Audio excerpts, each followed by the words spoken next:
सुनिए डॉक्टर श्याम सुंदर पराशर जी की अनमोल कथा। आज की इस कथा में आप लोगों को वृत्तासुर की कथा सुनाई जाएगी, तो ध्यान से सुने। श्री राधे राधे। विस्तार का संकल्प लिया और 10,000 पुत्रों को जन्म दिया। नारद जी ने उन बच्चों को कूट प्रश्नों में उलझाकर सबको विरक्त महात्मा बना दिया। 1,000 बच्चे दक्ष ने फिर पैदा किए, नारद जी ने उनको भी बाबा जी बना दिया।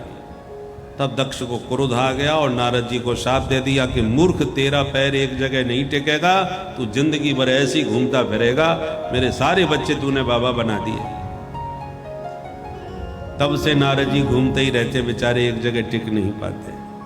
ये दक्ष का शाप लगा। अब की बार दक्ष ने 60 बेटियों को जन्म दिया। इनमें से 27 बेटी चंद्रमा को बिहाई, अश्विनी भरणी कृतिका, ये नक्षत्र के नाम से जानी गई।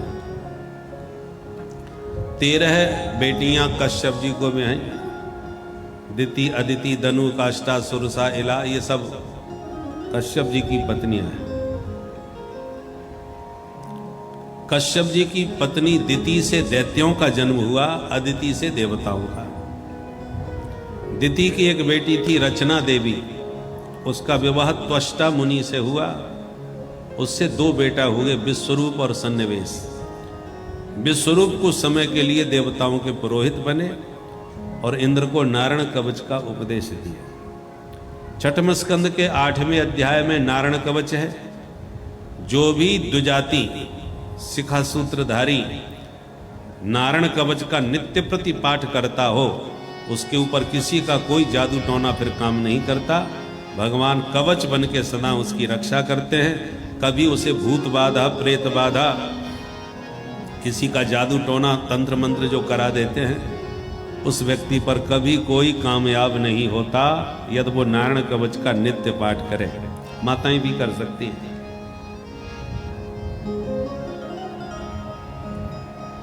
तो नारायण कवच बहुत सुंदर है, भागवत का अद्भुत कवच है।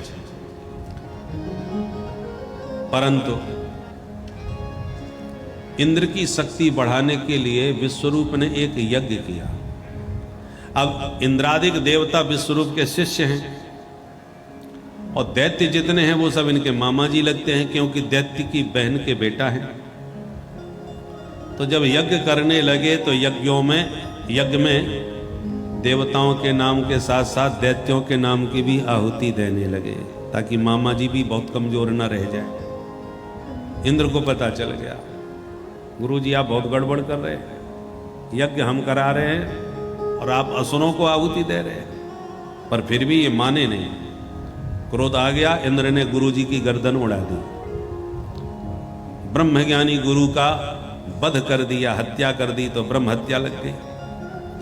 इंद्र ने ब्रह्म हत्या को 4 लोगों में बांट दिया।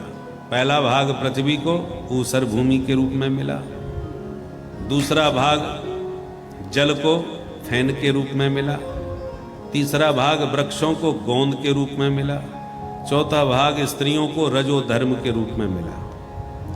इसलिए 4 दिन तक स्त्रियों को अस्पृश्य माना जाता है। तो ब्रह्म हत्या को आप 4 लोगों में बांट करके इंद्र तो बच गए, परंतु त्वष्टा मुनि को पता चला तो क्रोधित होकर के इंद्र को मारने के लिए इन्होंने एक यज्ञ किया और मंत्र में थोड़ी सी गलती हो गई, जिसके कारण यज्ञ कुंड से वृत्तासुर पैदा हो गया, बड़ा भयंकर असुर। त्वष्टा मुनि ने कहा जाओ इंद्र को खा जाओ। जैसी वृत्तासुर चला, देवताओं में हड़कंप मच गया, भगदड़ मच गई। भगवान की शरण में भागते भागते पहुंचे, सरकार बचाओ, ये तो भयंकर काल के समान है। भगवान ने कहा इसको मारने का एक ही उपाय है, क्या? दधीच मुनि की हड्डियों से वज्र बनेगा, उसी से ये मर सकेगा। तो सब देवताओं ने दधीच बाबा को मनाया। दधीच मुनि ने शरीर का दान कर दिया। दधीच बाबा के शरीर की हड्डियों से वज्र का निर्माण हुआ। उस वज्र को हाथ में लेकर के इंद्र जब आए मैदान में, तो वृत्तासुर को वज्र में श्री बिहारी जी का दर्शन होने लगा। और इंद्र के सन्मुख वृत्तासुर खड़ा है और वृत्तासुर रणभूमि में वज्र में ही प्रभु का दर्शन करते हुए बहुत सुंदर प्यारी स्तुति गाने लगा और 4 श्लोकों में बहुत प्यारी स्तुति इंद्र ने गाई है। आप भी हमारे साथ मिलकर गाएं। ये 4 श्लोक वैष्णवों के लिए बहुत दिव्य हैं, जिसमें पुरुषार्थ चतुष्टय का वर्णन है।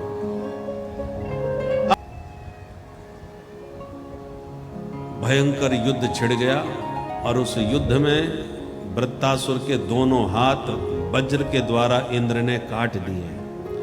क्रुद्ध हुआ वृत्तासुर मुंह फाड़ के दौड़ा और इंद्र को मुंह में धर के रसगुल्ला की तरह गटक गया।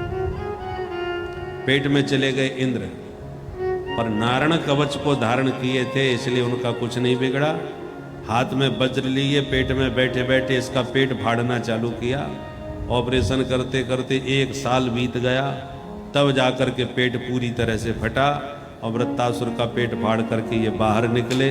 वृत्तासुर का अंत हुआ।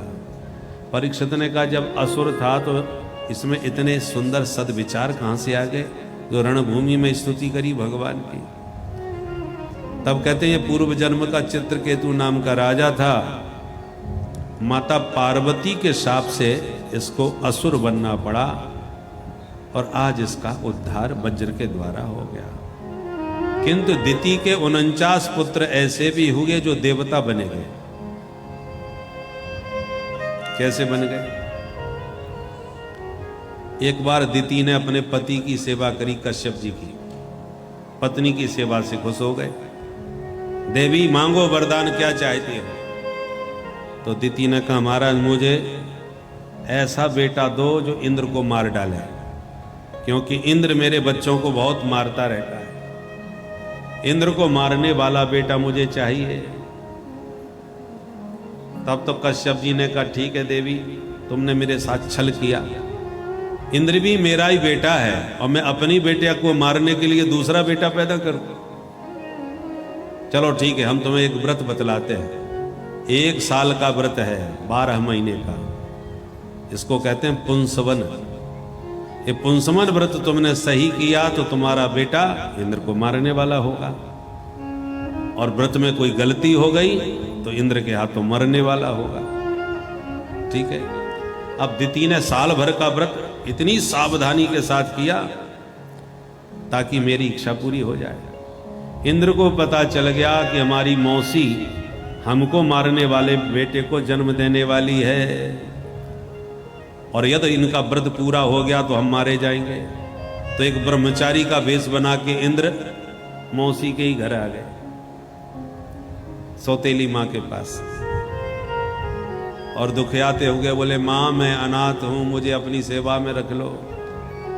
दिति को दया आ गई, देख बेटा मेरा 1 साल का व्रत चल रहा है, तू ध्यान से मेरी सेवा कर, मैं तुझे आश्रय देती हूं, भोजन पानी सब तेरा ख्याल करूंगी। इंद्र तो यही चाहते थे, मिल गया मौका। अब खूब सौतेली माँ की सेवा करें 24 घंटे। मौका ये देखें कि इनसे कोई भूल हो और मैं उसका फायदा उठाऊं, इनका व्रत खंडित करूं। और मौका नहीं दिया दिति ने, पूरे साल भर तक व्रत पूरी तरह से सावधानी से किया। पर जब व्रत के में कुछ ही दिन और बचे थे, एक दिन गलती हो गई। कुछ खा करके आचमन नहीं किया, पानी नहीं पिया, जूठे मुंह सो गई और बाल खुले हुए। माताओं के खुले हुए बाल अशुभ होते हैं, अमंगलकारी होते हैं, और आजकल तो फैशन ही चल गया महाराज, 12 मासी खुले केस। बोलो राधे राधे। तो अब जूठे मुंह खुले केसों था, उसके 7 टुकड़े कर दिए, और वो बच्चा मरा नहीं बल्कि 7 रूपों में प्रकट हो गया। इंद्र घबरा गए, अभी तो एक ही थे, अब ये 7 हो गए, अब क्या करें? तो फिर एक एक के 7 टुकड़े दोबारा फिर किए, तो 7 49 हो गए। अब 49 बच्चे हो गए इकट्ठे। इंद्र समझ गए मर तो नहीं रहे, संख्या और बढ़ रही है, और बड़ी जोर से बच्चों ने रोना चालू कर दिया कि हमें मत मारो, हमें मत मारो मां। अब इंद्र को डर लगा कहीं मौसी ना जग जाए, नहीं तो बात खराब हो जाएगी। बच्चे रो रहे मां के गर्भ में। इंद्र इशारा करते, मां रुद्र रो मत भाई, बच्चों ने कहा तुम मारोगे तो हम रोएंगे नहीं। इंद्र ने कहा तुम पैदा होके हमको मारोगे इसलिए हम तुम्हें मारने पहले ही आ गए। बच्चों ने कहा ऐसा मत सोचिए, हम तुम्हारे भाई हैं, हमारी माँ के व्रत में त्रुटि हो गई, गलती हो गई है, इसलिए अब हम तुम्हारे भाई हो गए, अब तुम्हारे शत्रु नहीं रहे हम। हो ऐसी बात है तो नहीं मारते। इंद्र बाहर आ गए। परंतु जब बच्चों ने जन्म लिया तो दिति तो एक बच्चे को जन्म देने वाली हो गए 49। तो मां को शंका हो गई, एक की जगह 49 कैसे हो गई, कुछ गड़बड़ है। अब इंद्र चुपचाप ब्रह्मचारी बने खड़े। दिति को शंका हो गई, ए ब्रह्मचारी सच बताओ तुमने तो कुछ गड़बड़ नहीं किया, मुझे लगता है तुम्हारी कुछ करामात है, मुझसे झूठ बोलोगे तो मैं शाप दे दूंगी तुम्हें, जो बात है सच सच बताओ। तब इंद्र ने प्रकट होकर के पूरी बात सुना दी। माताजी मुझे मारने वाला बच्चा पैदा करने वाली थी आप, मुझे भनक पड़ गई तो मैं उस बच्चे को मारने आ गया। आपने मौका मुझे नहीं दिया, साल भर तक आपकी सेवा करी मैंने, पर आज मौका मिल गया तो हमने उन बच्चों के टुकड़े कर डाले, पर वो मरे ही नहीं, इतनी संख्या में हो गए। सारी बात सही सही बता दी और कह दिया माँ अपनी मृत्यु से कौन नहीं डरता, सब बचना चाहते हैं तो मैंने भी बचने की कोशिश करी। इस बात पर दिति खुश हो गई, तूने मेरे को सही सही बात बता दी, तो चल आज से ये 49 तेरे ही भाई हैं, इनको भी अपने साथ रखा कर। वे ही 49 मरुद गणों के नाम से जाने गए, जो वायु के ही विविध रूप हैं, हवा के ही 49 प्रकार हैं जो मरुद गणों के नाम से जाने जाते हैं।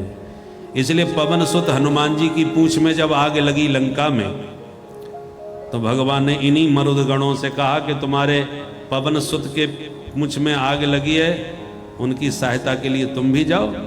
तब हरि प्रेरित ते ही अवसर चले मरुद 49।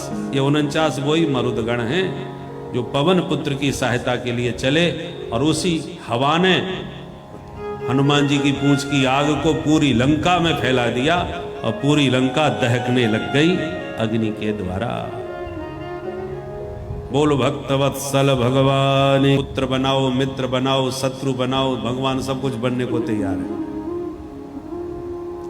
आप दैत्य भगवान को दुश्मन मानते हैं, देवता भगवान को अपना रक्षक मानते हैं। तो जो रक्षक मानते हैं उनकी रक्षा में खड़े हो जाते हैं, जो भक्षक मानते हैं उनका भक्षण भी कर देते हैं। जैसा चाहो वैसा मनाओ, भगवान वैसे ही बन जाएंगे। किंतु ये आरोप लगाना कि दैत्यो जाति के ही दुश्मन हैं, ये गलत है। जात पात पूछे नहीं कोई, हरि को भजे सो हरि को होई। भगवान नहीं देखते तुम किस जाति के बिरादरी के हो, वो तो ये देखते हैं कि तुम्हारा हमसे नाता क्या है, तुम हमको क्या मानते हो। भगवान सबके, हर जाति में भगवान के भक्त हो गए, ऐसी कोई जाति नहीं। अरे मुसलमान भक्त भगवान के हो गए हैं, अनेक हो गए हैं। रैदास जी महाराज वो तो चर्मकार थे, जूता बनाते थे, और महान संतों में उनकी गिनती हुई। और ऐसे संत हो गए रैदास जी महाराज के उनकी शिष्या बनी भक्तिमती मीराबाई, उनको अपना गुरु मानते थे। ऐसे महान संत हो गए। तो भगवान नहीं देखते तुम किस जाति बिरादरी के हो, वो तो ये देखते हैं कि तुम हमको क्या मानते हो। जो मानोगे भगवान वही बन जाएंगे तुम्हारे लिए। तो ही मोहि नाते अनेक मानिए जो भाव है, जो चाहो भगवान से नाता बनाओ। यदि भगवान दैत्य जाति के दुश्मन ही होते तो ये बताओ प्रहलाद जी कौन सी जाति के थे। अष्टम स्कंद में मनमंत्रों की कथाएं हैं। एक बार भगवान ने ग्राह से ग्रसित गजराज का उद्धार किया था। हथनियों के साथ हाथी सरोवर में जल क्रीड़ा कर रहा था, मगर ने पैर पकड़ लिया। पूरी शक्ति हथनियों ने लगाई पर हाथी को बचा नहीं पाई। हाथी ने समझ लिया कि अब मैं नहीं बचूंगा, तो हरि को याद किया। इसका नाम है गजेंद्र मोक्ष। अष्टम स्कंद के तृतीय अध्याय में जो गजराज ने स्तुति गाई है, इस स्तुति का जो नित्य पाठ करते हैं अंत काल में भगवान उन्हें अपनी याद दिलाते हैं, क्योंकि अंत में सब भगवान को भूल जाते हैं। जो नित्य गजेंद्र मोक्ष का पाठ करे उसे भगवान स्वयं अपनी याद दिलाते हैं और उसका मार्ग कल्याण का प्रशस्त करते हैं। इसलिए गजेंद्र मोक्ष का पाठ करना चाहिए। और किसी को डरावने स्वप्न होते हों, वो यदि इसका पाठ करने लग जाए तो दुस्वप्न द्युपशांतये, उसके दुस्वप्न समाप्त हो जाएंगे। बहुत से विशेषताएं इस गजेंद्र स्तुति में है।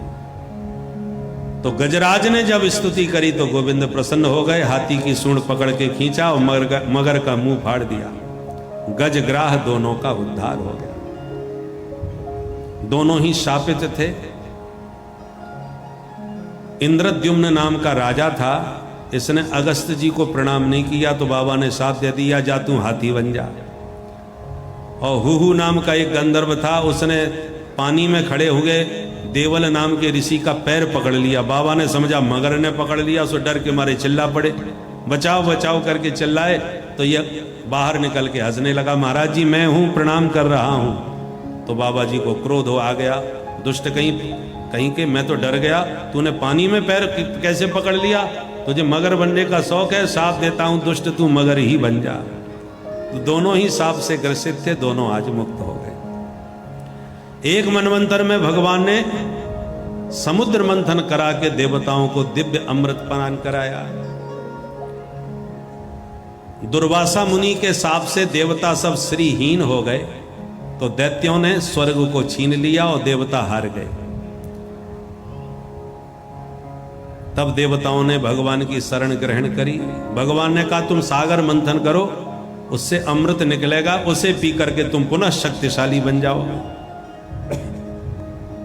परंतु तुम्हें दैत्यों से समझौता करना पड़ेगा, अकेले तुम समुद्र मंथन नहीं कर पाओगे।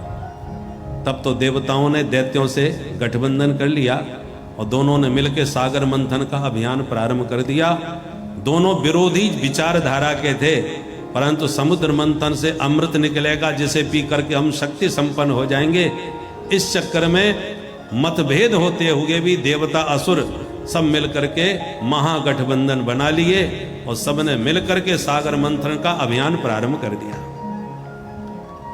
स्वार्थ सिद्धि के लिए सब कुछ करना पड़ता है भाई। अमृत पीने को मिले तो किसी से भी समझौता कर लो। देवता और दैत्य सब मिल गए आपस में, सज्जन दुर्जन सब एक हो गए। अब जब सागर मंथन के लिए चले तो मंदराचल पर्वत को उठा लिए, पर गणेश जी की पूजा नहीं करी तो धड़ाम से पहाड़ गिर गया, कईयों के हाथ पैर टूट गए। दैत्यों ने मना कर दिया हमें कुछ नहीं करना, पहाड़ उठाते नहीं बनता, तो मंथन कैसे करेंगे? देवता सब रोने लगे, हे प्रभु ये महागठबंधन तो बिखरता जा रहा है, बात बात में झगड़ा हो रहा है, अब आप ही कृपा करो तो बात बनेगी। तो भगवान बोले इस पहाड़ को हम उठा के ले चलते हैं, तुम रस्सी की व्यवस्था करो। भगवान ने गिरिम चारोप्य गरुड़े हस्ते ने के न लीलया, एक हाथ से ही पर्वत को उठा के समुद्र के किनारे धर दिया। देवता सब गए, बासुकी नाग को रस्सी का काम करने के लिए मना के ले आए और बासुकी नाग ने लपेट लिया उस पहाड़ को। अब भगवान ने सोचा जिसने मुंह पकड़ा उसकी विडंबना, पूंछ वाले फायदे में रहेंगे। तो भगवान जानबूझ के बोले देवताओं तुम ऊंचे खानदान के हो, आगे तुम ही लोग लगना। दैत्यों से कहा जाओ तुम पीछे लग जाओ। सुई दैत्य नाराज हो गए, हम कोई गिरे खानदान के हैं जो पीछे लगेंगे? मंथन हो 10 बार ना हो पर आगे लगेंगे तो हम ही लगेंगे। भगवान बोले ठीक है बड़े बाप के बेटा बन जाओ। तो दैत्यों ने अहंकार में सांप का मुंह पकड़ लिया और देवताओं ने पूंछ पकड़ ली। पर्वत को उठा के समुद्र में पटका, वो डूबने लगा। भगवान ने तुरंत विशाल कछुए का रूप बना के पर्वत को पीठ पे रख के उठा दिया। बोल कच्छप भगवान की जय। अब जब घर्षण प्रारंभ हुआ तो बासुकी नाग ने गरम गरम फुसकारें छोड़नी चालू कर दी। भाई शरीर में रगड़े लगे तो फुसकारें जब बासुकी नाग की बरसी तो मुंह के पास लगे दैत्य सब जलने लगे और काले शरीर पड़ने लगे। मन में पछताने लगे और बन लो बड़े बाप का बेटा। पूंछ की तरफ देवता देखो कितने मस्त लगे। मंथन करते करते कालकूट जहर उत्पन्न हो गया, सब घबराए। भगवान बोले कोई मत घबराओ, चलो भोले बाबा के पास चलते हैं। ततः करतली कृत्य व्यापि हालाहलम विषम अभक्षयन महादेव कृपया भूत भावना। भोलेनाथ ने सबकी प्रार्थना सुनी और अंजलि में लेके संपूर्ण विष को राम नाम के बीच में कंठ में स्थापित कर लिया। तो भोले बाबा का कंठ नीला पड़ गया और तब से बाबा का नाम नीलकंठ हो गया। बोल नीलकंठ महादेव की जय। पुनः मंथन प्रारंभ हुआ, रत्न निकलने लगे। कामधेनु गाय निकली, ऋषियों को दान कर दी। चंद्रमा निकले, महादेव के माथे पर बैठा दिए। उच्चैश्रवा घोड़ा निकला, बलि ने ले लिया। ऐरावत हाथी निकला, इंद्र ने ले लिया। कौस्तुभ मणि निकली, भगवान ने कंठ में धारण की। कल्प वृक्ष निकला, रंभादिक अप्सराएं निकली, स्वर्ग में भेज दी। अब की बार मंथन करते साक्षात महालक्ष्मी दिव्य रूप से प्रकट हो गई। वो लक्ष्मी मैया की जय। लक्ष्मी जी ने स्वयंवर करके सबको देखा, इनमें ये कमी, इनमें वो कमी, और अंत में जब नारायण को देखा तो खुश हो गई। मंगलम भगवान विष्णु मंगलम गरुड़ध्वज मंगलम पुंडरीकाक्ष मंगलायतनम हरि। बस ये मंगल मूर्ति हैं। अंत में वरमाला नारायण के कंठ में डाल दी, लक्ष्मी नारायण की हो गई। वो लक्ष्मी नारायण भगवान की जय। मंथन पुनः आगे बढ़ा तो वारुणी प्रकट हुई, असुरों ने ग्रहण कर दी। पुनः मंथन करते ही भगवान धन्वंतरी अमृत कलश लेके प्रकट हो गए। अमृत देखते ही दैत्यों ने झपट्टा मारा, अमृत कलश छीन करके सब दैत्य भाग गए। देवता रोते रह गए, ले गो ले गो ले गो। भगवान बोले अब दुखी मत हो, ले गए तो ले जाने दो, पियोगे तुम ही, देखो मेरा चमत्कार। दैत्य लेके जब दूर भाग गए तब बोले चलो अब आपस में बांट लेते हैं। जो बंटवारा चालू हुआ सो आपस में ही लड़ने लगे। अहम पूर्वम, पहले मैं पीऊंगा मैं पीऊंगा। तू मैं होने लगी। मिल गया मौका भगवान को, छैल छबीरी छोरी बन के छमछम करते पहुंच गए। जो दैत्यों ने भगवान का रूप रंग देखा सब दीवाने हो गए। देवी जी नमस्कार, आप कहाँ से आ रही हैं, कहाँ जा रही हैं, आपका परिचय क्या है, अकेली क्यों घूम रही हो, शादी हो गई कि नहीं। भगवान बोले हमारी कुंडली लेने वाले आप कौन हो। बोले हम कश्यप जी के बेटा हैं। सब भाइयों ने समुद्र मंथन करके अमृत निकाला है, भाइयों में बंटवारे का थोड़ा झगड़ा चल रहा है, तो इसलिए आपसे निवेदन है कि यदि आप अपने हाथ से बांट दो तो अमृत का बंटवारा हो जाएगा, हम लोगों का झगड़ा मिट जाएगा। भगवान बोले बांट तो दूंगी, पर थोड़ा कम ज्यादा किसी पर चला गया तो आप लोग मेरे से लड़ोगे।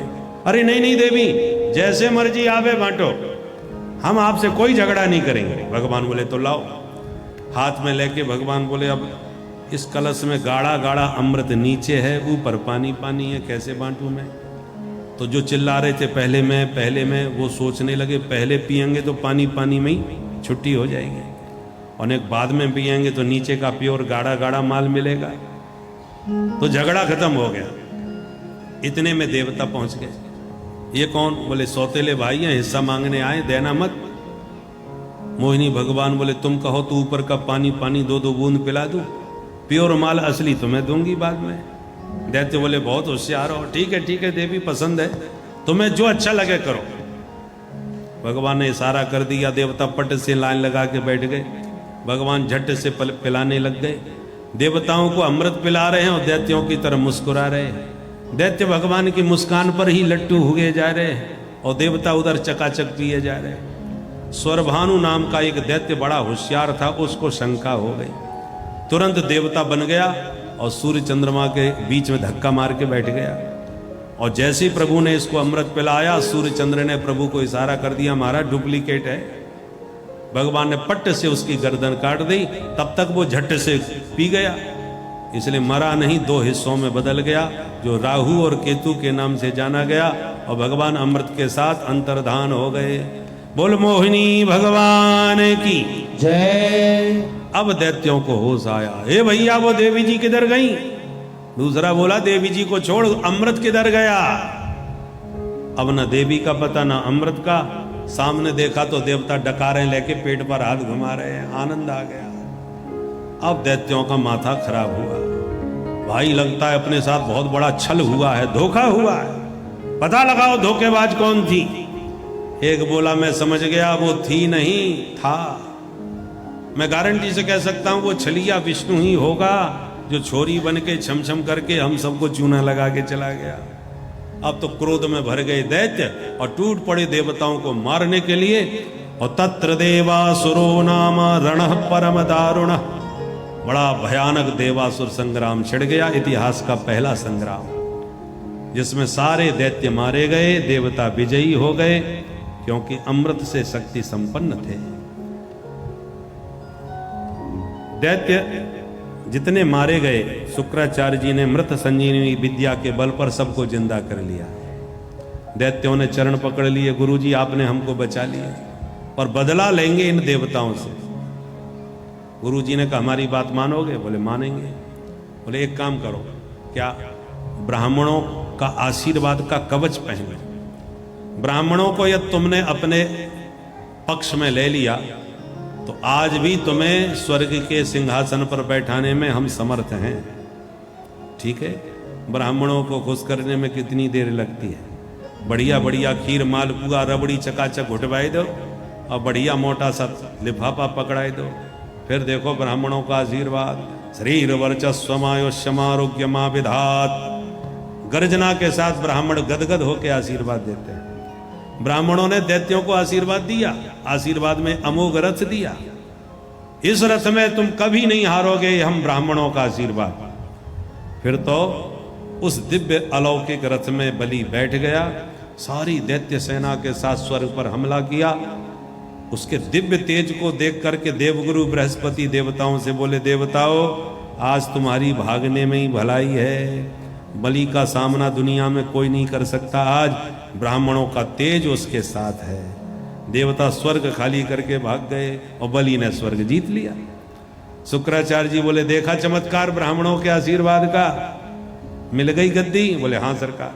बोले अब एक काम और करो। क्या? देवताओं की माता अदिति बिचारी दुखी हो रही है, मेरे बच्चे भटक रहे हैं। मैं पयोव्रत से प्रभु प्रसन्न हुए, दर्शन दिए और कहा माँ मैं स्वयं तुम्हारा बेटा बन के आ रहा हूं। और भादों के शुक्ल पक्ष की द्वादशी में मां अदिति के पुत्र बन के भगवान बटुक बामन रूप में प्रकट हो गए। बोल बामन भगवान की जय। धूमधाम से करना चाहिए। अब जनेऊ संस्कार में ब्रह्मा जी ने अपना कमंडलू बामन भगवान को दिया, कुबेर ने भिक्षा का पात्र दिया, बृहस्पति जी ने यज्ञोपवीत धारण करवाया, माता अदिति ने लंगोटी पहनाई, कश्यप जी ने मेखला धारण कराई, पृथ्वी ने पादुका, आकाश ने छाता भेंट किया। सारे देवता ऋषि मुनि मिलकर के जन्म यज्ञोपवीत जनेऊ संस्कार वामन भगवान का मना रहे हैं। वामन रूप बनायो, वामन रूप बनायो हरि ने आज, वामन रूप बनायो, वामन रूप बनायो हरि ने आज, वामन रूप बनायो, वामन रूप बनायो हरि ने आज, वामन रूप बनायो। दर्शन दीने मात अदिति को, दर्शन दीने मात अदिति को, कश्यप मन अति भायो, कश्यप मन अति भायो,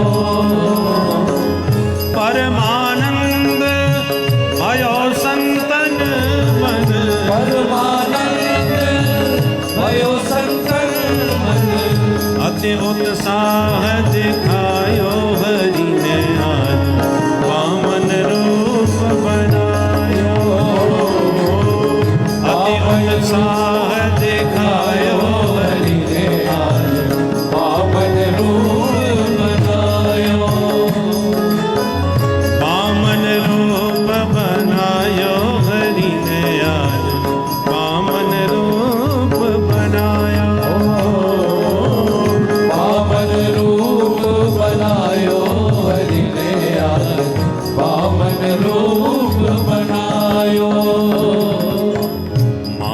अदिति को दिव्य पयोव्रत, मान अदिति को दिव्य पयोव्रत, पूर्ण परम फल पायो, पूर्ण परम फल पायो, श्यामदास पामन छवि ऊपर, श्यामदास पामन छवि ऊपर, श्यामदास पामन छवि ऊपर, श्यामदास पामन छवि ऊपर, मन मधुकर मड़रायो हरि ने आज वामन रूप बनायो, मन मधुकर मड़रायो हरि ने आज पावन रूप बनायो, पावन रूप बनायो हरि ने आज पावन रूप बनायो, पावन रूप बनायो हरि ने आज पावन रूप बनायो, वामन रूप बना, पावन रूप बनायो, वामन रूप बना, पावन रूप बनायो। बोल वामन भगवान की। जय। धूमधाम से जनेऊ संस्कार हुआ। बृहस्पति जी ने कहा, बटुक जी आपसे हमें भिक्षा में तीनों लोकों की संपदा चाहिए, इसलिए जाइए राजा बलि से मांग के लाइए। जो आज्ञा गुरु जी। वामन भगवान चल दिए। बलि के दरवाजे पहुंचे तो बलि ने तो दूर से देखते ही खड़े होकर स्वागत किया। स्वागतम ते नमस्तुभ्यं ब्रह्मन किंकरवामते, ब्रह्मर्षीणां तपसाक्षात् मन्ये त्वार्यवपुर्धरम्, मन्ये त्वार्यवपुर्धरम्। हे बटुक जी आपका स्वागत है। आपको देखकर ऐसा लग रहा है जैसे साक्षात मूर्तिमती तपस्या मेरे सन्मुख आकर के बालक रूप में प्रकट हुई हो। जो आपकी आज्ञा हो आदेश दो, आपकी हर आज्ञा का पालन होगा। सोना चांदी गाय बछड़े जो चाहिए मांग लो। बौने से हो, विवाह नहीं किया होगा, आप कहोगे तो बौनी कन्या ढूंढ के ब्राह्मण की बेटी से शादी भी करवा दूंगा। उतबा विप्र कन्या, जो चाहो सो मांगो। वामन भगवान बोले, भैया हमें कछु ना चाहिए, तेरा नाम सुन करके बस मिल में चले आए। पर हम समझ गए कि तुम दिए बिना हमें जाने नहीं दोगे, और देना चाहते हो तो बस ज्यादा कुछ नहीं, तुम्हारा मान रखने के लिए मांग रहा हूं। क्या? पदानी त्रीण दैत्येन्द्र सम्मतानि पदा मम, मेरे इन पैरों से केवल 3 चरण भूमि नाप करके दान कर दो। भूमि दान। बलि ने कहा, धन्य है प्रभु, बड़ी मुश्किल से तो मुंह खोला। 3 चरण भूमि के लिए एक कमरा भी नहीं बनेगा, इतनी भूमि पर करोगे क्या? मुझसे मांगने वाला जिंदगी में दोबारा कभी नहीं मांगता, सोच समझ के ठीक से मांगो। भगवान बोले, हम बड़े संतोषी ब्राह्मण हैं, जब इतने से गुजारा हो जाएगा तो ज़्यादा लेके क्या करेंगे? हमें कोई ना मकान बनाना है ना फैक्ट्री लगाना है, करना क्या है? देना है तो दो, नहीं हम चले। नहीं नहीं महाराज, आपको इतने में संतोष है, मुझे क्या आपत्ति है। भगवान बोले, तो लो हाथ में जल, संकल्प लो। जैसी जल का पात्र उठाया, शुक्राचार्य जी ने पट से हाथ पकड़ लिया। बलि सावधान। अरे गुरु जी क्या हो गया? बोले, देखो ये कौन है? बोले, बामन है। बोले, राजन न ये बामन है न 53, मैंने इस बटुक को पहचान लिया। कौन है? एस भैरोचने साक्षात भगवान विष्णुरव्यय, कश्यपात् अदितेर्जातो देवानां कार्य साधक, देवानां कार्य साधक। देवताओं का कार्य सिद्ध करने के लिए छलिया विष्णु पहले छोरी बन के आया था, वही बौना बन के आ गया है। तुम इसकी बातों में आओगे, बर्बाद हो जाओगे। बलि मना कर दो, मैंने कुछ नहीं दिया। पर बलि ने कहा, सुनो गुरुजी, यदि ये ब्रह्मचारी है तो 3 चरण भूमि लेके चला जाएगा, और आपकी कथनानुसार यदि ये विष्णु हैं तो इससे बड़ा सौभाग्य क्या होगा कि दाता एक राम, भिखारी सारी दुनिया।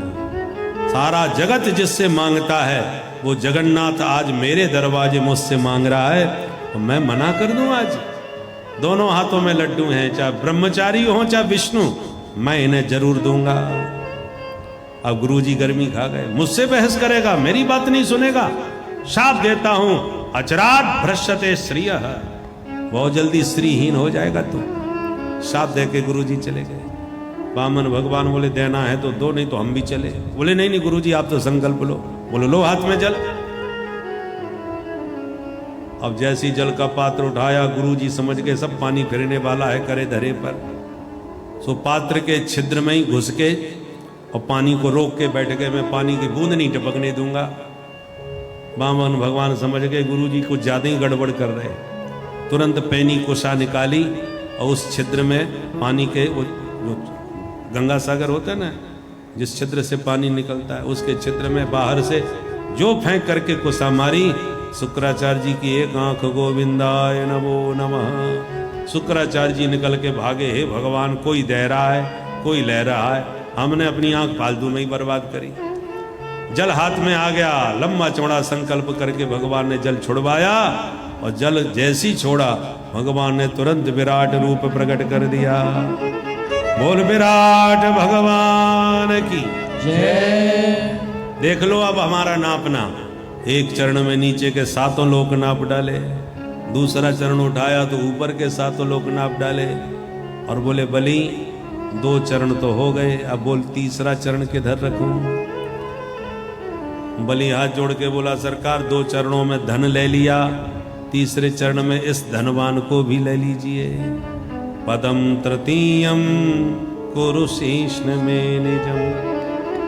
तृतीय चरण मेरे माथे पर रखकर मुझ दानी को भी स्वीकार कर लीजिए। भगवान खुश हो गए, बलि के माथे पर अपना पादारविंद रखा और कहा, बलि मांगो क्या चाहते हो, मैं तुमसे बहुत प्रसन्न हुआ। बलि ने कहा, सरकार आपका यह रूप बड़ा प्यारा लगा, ये रूप में निरंतर निहारता रहूं। भगवान बोले, जाओ आशीर्वाद है, आगामी मनवंतर के तुम इंद्र बनोगे, और तब तक तुम सुतल लोक में राजा बन के राज्य करोगे, और दरवाजे के द्वारपाल हम बने रहेंगे, तो 24 घंटे हमारे दर्शन पाते रहना। बलि गदगद होके भगवान को साथ में लेके सुतल लोक में प्रविष्ट हो गया, और आज भी भगवान बलि के दरवाजे के द्वारपाल बने हुए विराजमान हैं। बोल वामन भगवान की जय। इस प्रकार विभिन्न मनमंत्रों में भगवान के अवतार होते हैं। एक मनमंत्र में भगवान ने मछली के रूप में मत्स्यावतार धारण किया था, और प्रलय पर्यंत सत्यव्रत नाम के मनु की रक्षा करी थी। ये तो रही मनमंत्रों की कथा।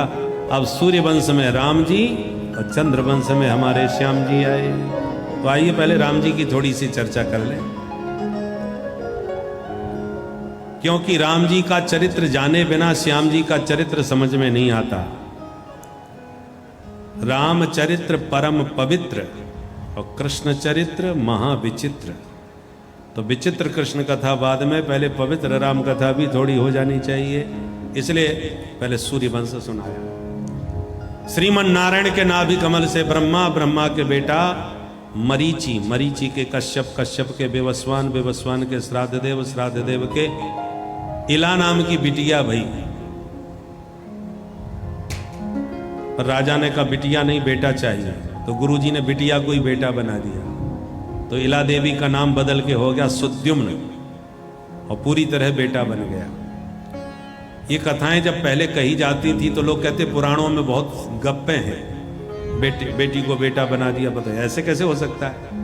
और आज ये चमत्कार आज वैज्ञानिकों ने भी दिखाना चालू कर दिया, तब हम लोगों की बुद्धि के स्रोत खोले कि इसका मतलब ऋषियों ने भी इसी प्रकार से चमत्कार किया होगा। हमारे ऋषियों के पास सारा ज्ञान विज्ञान था। बाद में मनु महाराज के 10 बेटा हो गए, इक्ष्वाकु, नृग, सरियाती आदि।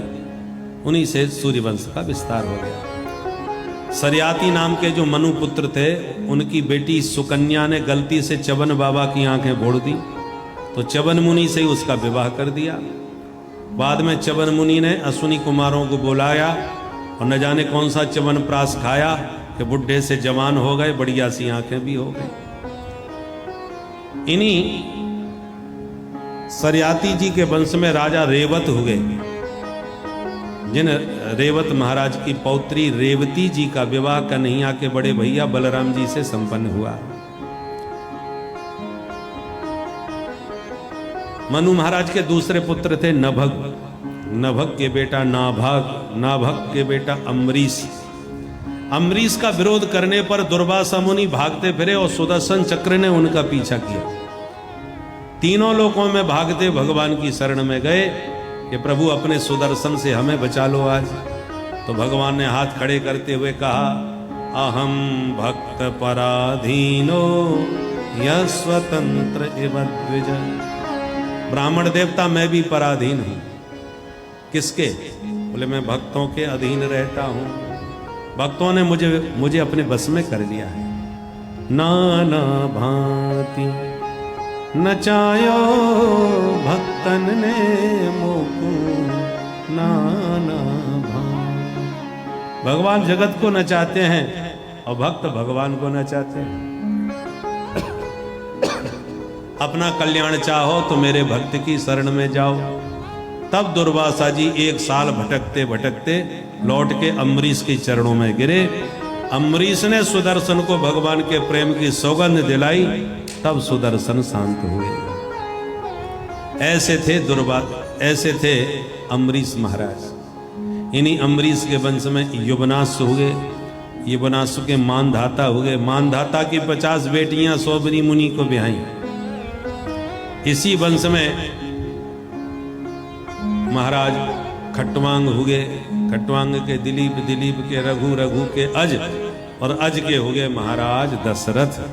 और दशरथ जी के घर में 4 लाल हुए, श्री राम, लक्ष्मण, भरत और शत्रुघ्न लाल जी। इस प्रकार सूर्य वंश में अवध में श्री रामभद्र का चतुर्व्यूह रूप में प्राकट्य हुआ, 4 भाइयों के रूप में। पूरी अवध में आनंद छा गया और एक श्लोक में पूरी राम कथा सुखदेव जी ने सुना दी। क्योंकि चरितम रघुनाथस्य शतकोटि प्रविस्तरम, रामायण शतकोटि अपारा। राम कथा का विस्तार कर देते तो परीक्षित 7 दिन में फिर कृष्ण कथा नहीं सुन पाते। और परीक्षित का संबंध भगवान कृष्ण से अधिक है, इसलिए राम कथा संक्षेप सुना करके फिर कृष्ण कथा सुनाई। एक श्लोक की राम कहानी आप भी सुनो।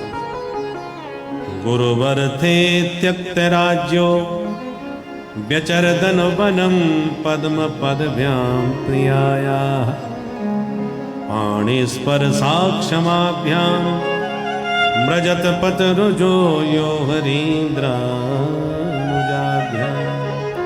कैसे हैं हमारे राम जी, जो अपने माता पिता की आज्ञा का पालन करने के लिए विशाल अयोध्या का वैभव मुस्कुराते हुए त्याग दिए और वन को चले गए।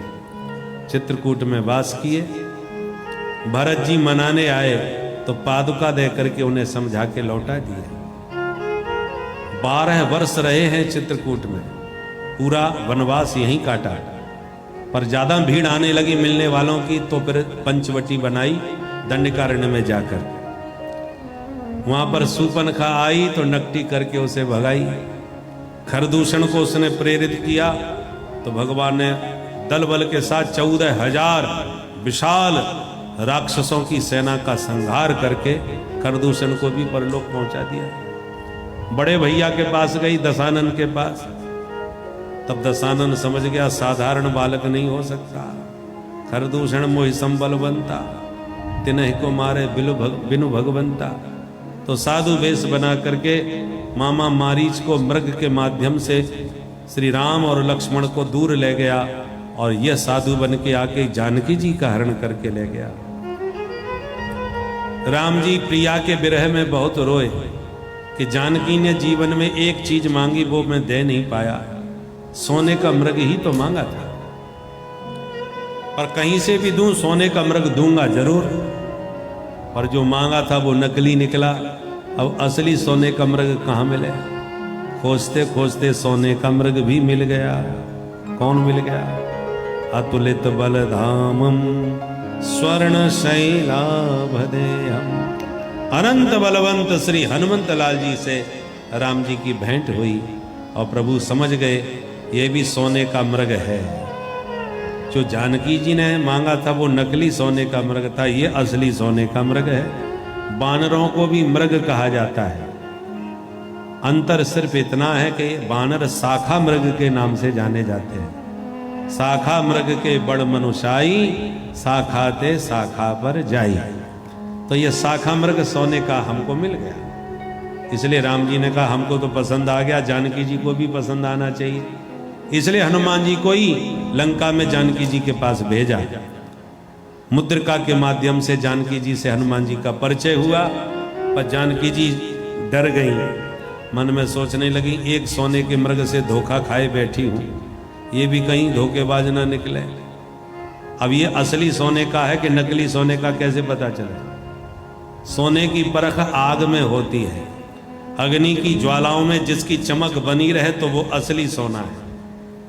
तो लंका भी सोने की, तो हनुमान जी भी सोने के। अब असली कौन सा नकली कौन सा कैसे पता चले? सो लगे हाथ परीक्षा हो ही गई।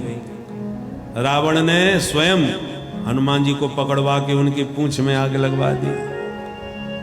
रावण ने हनुमान जी की पूंछ में आग लगाई और हनुमान जी ने रावण की मूंछ में आग लगा दी और उसकी आंखों के सामने उसकी लंका को जला करके राख में मिला दी। नकली सोना लंका का जल गया, असली सोने के हनुमान जी चमचमाते हुए जानकी जी के साथ सन्मुख प्रणाम करके पहुंच गए। माता जानकी जी ने हृदय से आशीर्वाद दिया, अजर अमर होने का आशीर्वाद दे दिया। हनुमान जी ने समाचार राम जी को लाके सुनाया। जानकी जी का पता लगते ही भगवान ने समुद्र पर सेतु का निर्माण करके लंका में प्रवेश किया, और जैसे दावाग्नि सारे जंगल को जला डालती है, ऐसी राम जी ने अपनी क्रोधाग्नि में सारे रावण, कुंभकर्ण, मेघनाद आदि राक्षसों का संहार किया। अंत में शरण में आए विभीषण को लंका का राजा बनाकर जानकी जी को साथ में लेकर के पुष्पक विमान में आरूढ़ होके लौट के भगवान अयोध्या के राजा बने। ऐसे अवधेश प्रभु के पाद पद्मों में बारंबार प्रणाम है।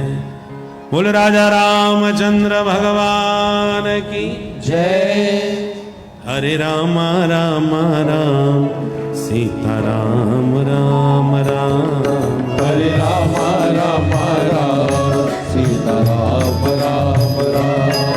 हरे राम राम राम सीता राम राम राम। हरे राम राम राम सीता राम राम राम। हरे राम राम राम सीता राम राम राम। हरे राम राम राम सीता राम राम राम। हरे राम राम राम सीता राम राम राम। हरे राम राम राम सीता राम राम राम। हरे राम राम राम सीता राम राम राम। हरे राम राम राम सीता राम राम राम। सीता राम राम राम। सीता राम राम राम। सीता राम राम राम। सीता राम राम राम। श्री सीताराम जी महाराज की जय। अब चंद्रवंश सावधानी से सुनिए। भगवान श्रीमन नारायण के नाभि कमल से ब्रह्मा, ब्रह्मा के बेटा अत्रि, अत्रि के चंद्रमा, चंद्रमा के बुध, बुध के पुरुरवा, इन्हीं का दूसरा नाम है ऐल। इनके बेटा हुए 6 आयु, सतायु, सत्यायु, रय, जय और विजय। इन्हीं के वंश में राजा हुए नहुस। नहुस के भी बेटा 6 यति, ययाति, संयाति, आयति, बियति और कृति। उनमें जो ययाति हैं इनके 2 विवाह हो गए। देवयानी और शर्मिष्ठा, दोनों रानियों से 5 बेटा हुए, यदु, तुर्वसु, द्रुहु, अनु और पुरु। उनमें सबसे छोटे बेटा पुरु ने अपनी जवानी पिता को दी और पिता का बुढ़ापा स्वयं लिया, इसलिए पिता ने उसे चक्रवर्ती सम्राट बना दिया। इसी पुरु वंश में परीक्षित तुम्हारा जन्म हुआ है, क्योंकि इसी पुरु वंश में राजा दुष्यंत हुए, जिनके बेटा भरत हुए शकुंतला के गर्भ से, जो इतने प्रतापी थे कि इस भरत वंश में जितने राजा हुए वो सब भारत के नाम से जाने गए। इसलिए भगवान अर्जुन को भारत कह के बुलाते थे, ये भरतवंशी राजा है। गीता में भगवान भारत संबोधन करते हैं ना, यदा यदा ही धर्मस्य ग्लानिर्भवति भारत। ये भारत संबोधन अर्जुन को भगवान का है, क्योंकि ये भरतवंशी है। और उसी भरत वंश में परीक्षित तुम्हारा जन्म हुआ है। अर्जुन के पौत्र हैं परीक्षित, जो भागवत सुन रहे हैं। अर्जुन के बेटा अभिमन्यु, अभिमन्यु के परीक्षित। अब पुरु के जो सबसे बड़े भाई यदु थे, उनसे यादव वंश चला। उस यदुवंश में महाराज अजमीर हुए, देवमीर हुए, सूरसेन हुए, आनक दुंदुभी हुए। इन आनक दुंदुभी का ही नाम आगे चल के वसुदेव हुआ। वसुदेव जी की पत्नी देवकी के गर्भ से 8 बेटा 1 बिटिया भई, उसमें 8वें बेटा कृष्ण कन्हैया। जो बिटिया भई वो परीक्षित तुम्हारी दादी मैया, जिनका नाम है सुभद्रा। सुभद्रा अर्जुन को ब्याही, इसलिए परीक्षित की दादी है। और जैसे राम कथा कही, ऐसे एक श्लोक में कृष्ण कथा भी पूरी सुना दी। और जैसी कृष्ण कथा कह करके आगे बढ़े तो परीक्षित ने हाथ जोड़ लिए। सुनो सुनो, सारी कथाएं मैं कृष्ण कथा सुनने के लिए ही सुन रहा था। अब कृष्ण कथा में हड़बड़ी बिल्कुल नहीं होनी चाहिए, मैं विस्तार से सुनूंगा। कथितो वंश विस्तारो भवता सोम सूर्ययो राज्ञां चोभयवंश्यानां चरितं परमाद्भुतम्। महाराज, आपने सूर्य चंद्रवंश बहुत सुना है, और जब मेरे प्यारे की चर्चा आई तो आपने इतनी चटपटी क्यों दिखाई? हड़बड़ी नहीं, आराम से कहिए, मैं सुनना चाहता हूं। परम धर्मात्मा, धर्मशील महाराज, यदुवंश में मेरे प्रभु का प्राकट्य कैसे हुआ? क्योंकि कृष्ण कथा भवरोग की मधुर दवा है, मीठी दवा, होम्योपैथिक जैसे। मीठी मीठी गोली खा के मुंह भी मीठा कर लो और बीमारी भी जड़ से मिटा लो। ऐसी मीठी मीठी भगवान की कथा सुन लो और जन्म मरण रूपी भवरोग भी मिटा लो। मेरे पितामह पांडवों को कौरवों की विशाल सेना के समुद्र से प्रभु ने ही पार लगाया था। मेरी मां उत्तरा के गर्भ में आकर के उन्होंने मुझे बचाया था। मैं जानना चाहता हूं, मामा बहुत प्यारे होते हैं, फिर भगवान ने अपने मामा को क्यों मारा था? मेरे भूख प्यास की सारी चिंता त्याग कर केवल मुझे कृष्ण कथा अमृत पान कराओ। सुन करके प्रसन्न हो गए परीक्षित श्री सुखदेव जी और बोले, परीक्षित ध्यान से सुनो। जब इस पृथ्वी पर चारों तरफ अत्याचार, दुराचार, भ्रष्टाचार, पापाचार छा गया तो गाय बन के पृथ्वी गोविंद की शरण में देवताओं के साथ पहुंची और स्तुति करने लगी। भगवान ने ब्रह्मा जी को प्रेरित किया और ब्रह्मा जी ने सबको प्रभु का आदेश सुना दिया। सुनो सुनो देवताओं, क्या? वसुदेव गृहे साक्षात भगवान पुरुष परः। भगवान का अवतार वसुदेव जी के घर में बहुत जल्दी होने वाला है।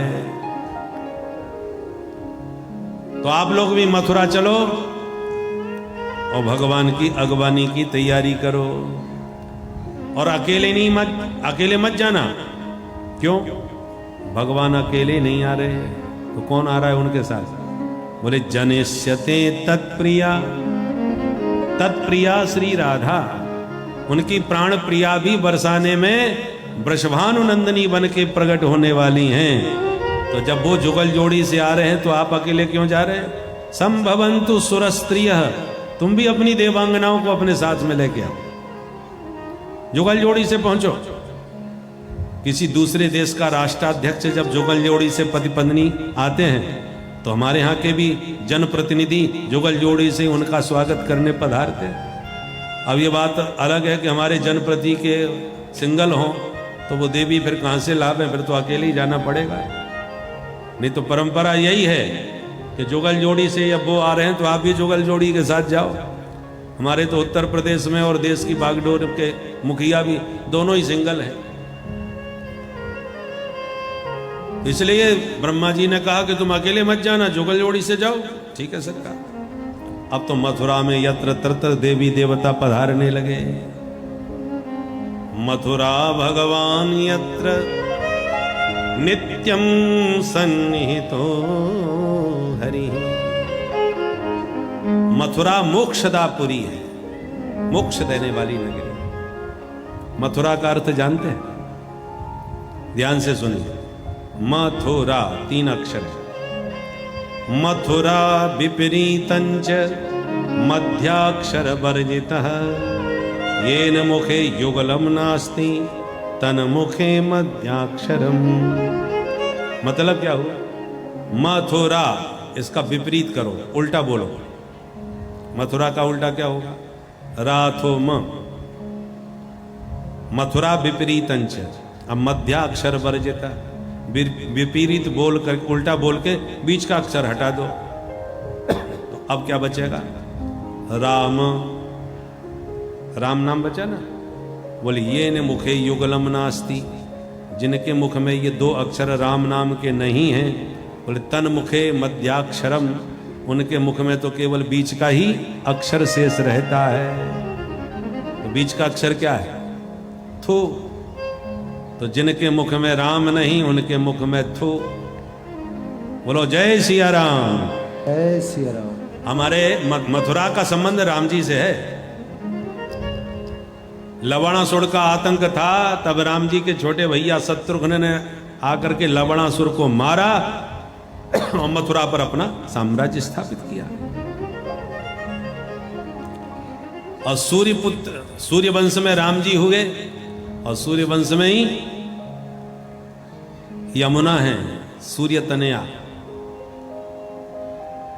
यमानुजा है, सूर्य की सूर्य के पुत्र हैं कौन? यमराज। और यमराज की छोटी बहन कौन है? जमुना। यम और यमराज दोनों सगे भाई बहन हैं, दोनों ही सूर्य के हैं, सूर्य के बेटा बेटी हैं, सूर्य भगवान। तो सूर्य पुत्री यमुना कन्हैया को भी आई और सूर्यवंश में हमारे राम जी भी आए। इसलिए मथुरा से बहुत संबंध अयोध्या का राम जी महाराज के साथ है। और मथुरा में भी राम जी छुपे हुए हैं। और ब्रजवासी लोग भी राम राम ही बोलते हैं। ज्यादातर ग्रामीणांचलों में जय श्री कृष्ण और राधे राधे तो अब ज्यादा बोलने लगे हैं। राधे राधे की कुछ अब धुन ज्यादा हो गई।